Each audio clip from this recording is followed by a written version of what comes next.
नमस्कार। श्रीमद् भगवत गीता अध्याय 12 भक्ति योग। अर्जुन ने पूछा, इस प्रकार जो भक्त सदैव योग युक्त होकर आपकी उपासना करते हैं और जो व्यक्ति परब्रह्म को भजते हैं, इन दोनों में से कौन सा श्रेष्ठ योगी है? श्री भगवान बोले, जो मेरे विषय में मन लगाकर श्रद्धा पूर्वक मुझको भजते हैं वे उत्तम योगी हैं, परंतु जो इंद्रियों को संयम करके सर्वत्र समदृष्टि रखने वाले, सब प्राणियों के हित में लगे हुए, अकथनीय, अव्यक्त, सर्वव्यापी, अचिंतनीय, निर्विकार, अचल, ध्रुव व अक्षर का भजन करते हैं, वे भी मुझे प्राप्त होते हैं। अव्यक्त में जिनका चित्त आसक्त है वह कष्ट अधिक पाते हैं, क्योंकि अव्यक्त गति को प्राणी कष्ट से पाते हैं।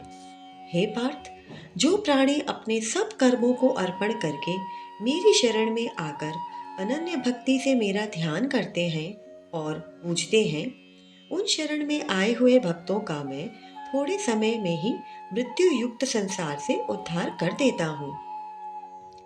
मुझ में ही मन रखो, मुझ में ही बुद्धि रखो, तब तुम मुझी में निवास करोगे, इसमें कुछ संदेह नहीं। हे धनंजय, यदि इस प्रकार तुम मुझ में अपने चित्त को लगाने में समर्थ न हो तो अभ्यास योग द्वारा हमारे पाने के लिए बारंबार यत्न करो। यदि अभ्यास भी न कर सको तो मेरे उद्देश्य से व्रत आदि ही करो। यदि मेरे लिए तुम कर्म करोगे तो तुम्हें मुक्ति प्राप्त होगी, और यदि ऐसा भी न कर सको तो मन को रोक कर अनन्य भाव से मेरी शरण में आओ और फल की आशा छोड़कर कर्म करो, क्योंकि अभ्यास से ज्ञान उत्तम है, ज्ञान से ध्यान श्रेष्ठ है, और ध्यान से कर्मों के फल को त्यागना श्रेष्ठ है। त्याग से शांति प्राप्त होती है। जो किसी से द्वेष नहीं करता, सबका मित्र है, दयाधारी है, ममता और अहंकार जिसमें नहीं है, सुख दुख को जो समान जानता है, क्षमावान है, संतोषी है, स्थिर चित्त इंद्रियों को वश में रखता है, दृढ़ निश्चयवान हो, मुझ में अपना मन और बुद्धि को लगाए हुए है, ऐसा मेरा भक्त मुझको प्रिय है।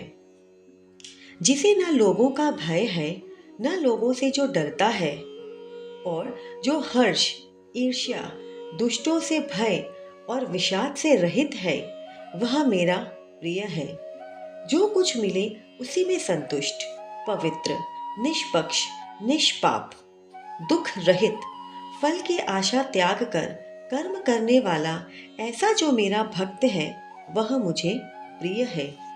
जो लाभ से प्रसन्न न हो, किसी से द्वेष न करे, इष्ट पदार्थ के नष्ट होने से दुखी न हो, वस्तु की इच्छा न करे, शुभ तथा अशुभ दोनों का त्यागी, ऐसा भक्त मेरा परम प्रिय है।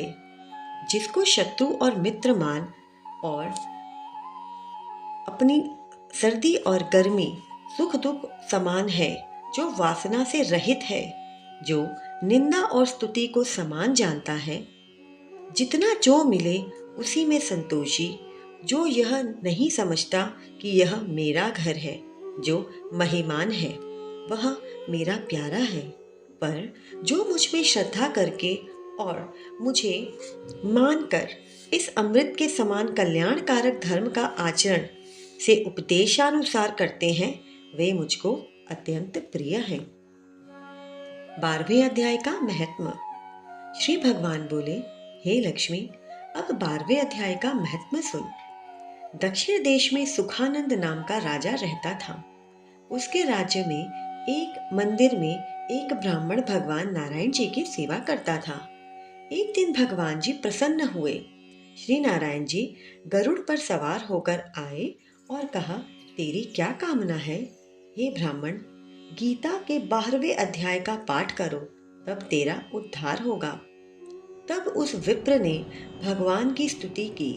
श्री नारायण जी ने विप्र को कहा, हे पंडित, आज से इस नगरी का राज्य तुझको दिया। इतना कह अंतर्ध्यान हुए। वह विप्र घर को गया। उस देश के राजा के कोई संतान न थी। राजा ने उस विप्र को बुलाया और विप्र को राज्य देके आप तप करने को गया। वन में विरक्त होकर रहा और विप्र राज्य करने लगा। श्री नारायण जी कहते हैं, हे लक्ष्मी, यह गीता जी के 12वें अध्याय का महत्म था जो मैंने कहा और तुमने सुना। 12वां अध्याय समाप्त। नमस्कार।